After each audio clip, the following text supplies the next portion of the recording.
Bonjour à toutes et à tous, dans cette vidéo, on va travailler la notion d'intégration par partie. Alors, intégration par partie, à quoi ça sert? C'est pour calculer des intégrales qui sont sous une certaine forme. Alors, ce sont des intégrales que vous pourrez mettre sous la forme intégrale de AB de U' de t, V de t dt. Ça peut paraître difficile comme ça, mais en réalité, on vous demandera, vous aurez une intégrale, vous aurez, si vous voulez, un produit déjà.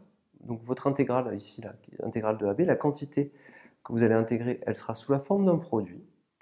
Et mieux que ça, il faudra que cette quantité, vous puissiez mettre en avant qu'elle est la dérivée d'une certaine fonction multipliée par une autre fonction V. Donc il y a une fonction U, une fonction V, et donc c'est ça qu'on va vous demander.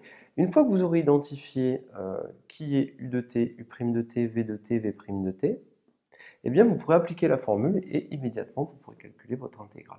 Alors, au premier abord, il faut pouvoir écrire cette quantité, donc il faut déjà que U et V soient dérivables, puisque ici vous voyez qu'il y a U' et ici vous voyez qu'il y a V'. Il faudra aussi que vous puissiez intégrer cette quantité, donc pour intégrer cette quantité, on va avoir les hypothèses que U' et V' sont continus et que U et V sont continus. Donc, surtout le jour du DS, vous écrivez les hypothèses U et V sont dérivables. Comme elles sont dérivables, elles sont continues. Mais U' et V' sont continues. Donc, vraiment, c'est extrêmement important d'avoir U et V deux fonctions dérivables dont les dérivées sont continues sur l'intervalle I. C'est fondamental. Maintenant, il y a cette formule à savoir démontrer. On verra vraiment dans les exercices comment l'utiliser. Je vous montrerai la technique, c'est pas du tout difficile. Alors, comment démontrer ceci? Alors, l'idée de la preuve, c'est la suivante. Vous prenez U de t, V de t, le produit, et vous le dérivez. Vous obtenez U' de t, V de t, plus U de t, V' de t. La dérivée du produit, vous connaissez. Vous l'avez fait en première. Maintenant, moi, ce qui m'intéresse, c'est calculer l'intégrale de cette quantité. Alors, cette quantité, je la retrouve ici. J'en déduis que U' de t, V de t, c'est égal à U de t, V de t' moins U de t, V' de t. Ainsi, cette quantité-là, eh bien, hop, je peux intégrer. Donc j'intègre cette égalité, j'obtiens intégrale de AB de U' de t, V de t dt égale l'intégrale de cette quantité moins l'intégrale de celle-ci. J'ai fait quoi? J'ai travaillé par linéarité. L'intégrale de cette quantité, c'est l'intégrale de ça, moins l'intégrale de ça, c'est la linéarité qui le dit. Maintenant, observation, et c'est là où il y a vraiment une articulation majeure de la démonstration. Cette intégrale, est-ce qu'elle est dure à calculer? Ben non. Une primitive de U de t, V' de t, c'est pas difficile. Une primitive de la dérivée, bien c'est la fonction elle-même. Quand je dérive cette fonction, je tombe sur U de t, V' de t, tout simplement. Donc, une primitive de cette quantité, c'est celle-ci. Ainsi, j'écris le résultat sous forme classique avec ma primitive, et j'obtiens U de t, V de t entre crochets, donc ça me fait U de t, V de t en B, moins U de t, V de t en A, donc ça me fait U de B, V de B, moins U de A, V de A, moins cette quantité que j'ai recopiée. Et j'obtiens donc le résultat qu'on devait prouver. Une remarque cependant, ici vous avez vu le calcul que j'ai fait, j'aurais pu faire le même, et exprimer U de t, V' de t en fonction du reste et faire le même travail.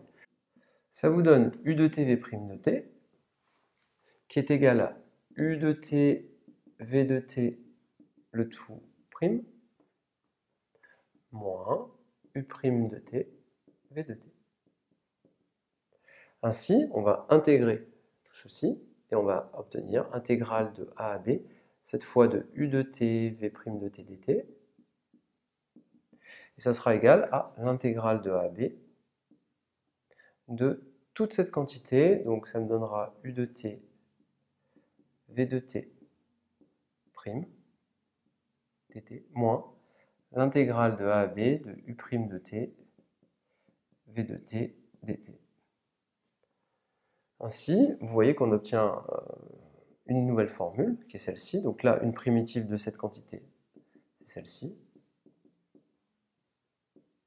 moins intégrale de A à B de U' de t, V de t dt. J'obtiens donc l'intégrale de A à B de cette quantité, qui est égale à ceci. Maintenant, ça nous donne une deuxième formule. Donc ça nous donnera intégrale de AB de UV' égale UV moins intégrale de U'V. Alors comment on s'en souvient? Rappelez-vous, maintenant je vous donne le moyen mnémotechnique parce qu'il y a deux formules. Et en réalité, c'est pas très difficile de s'en souvenir. Vous écrivez intégrale de AB, U'V. Dans les crochets, vous écrivez UV, vous écrivez le moins 1, et là, vous écrivez intégrale de AB, et là, vous permutez. Là, il y avait écrit U'V, ben là, vous écrivez UV'. Pour l'autre formule, regardez, on avait fait UV', au final, ça fait UV, pareil, pour la primitive. Et là, ben là, il y avait écrit UV', ben là, on met U'V. Fin de l'histoire. Ça nous permet d'avoir deux formules, donc soyez pas surpris, dans les livres, des fois, il y a deux formules. C'est juste qu'on aurait pu mettre l'une à la place de l'autre. Dans les exercices, on verra comment utiliser cette formule. Elle est importante, donc pour synthétiser les hypothèses très importantes, dérivables et les dérivés sont continus sur i. Vous écrivez la formule et après vous remplacez, mais on le verra en exercice. Je vous remercie et à bientôt.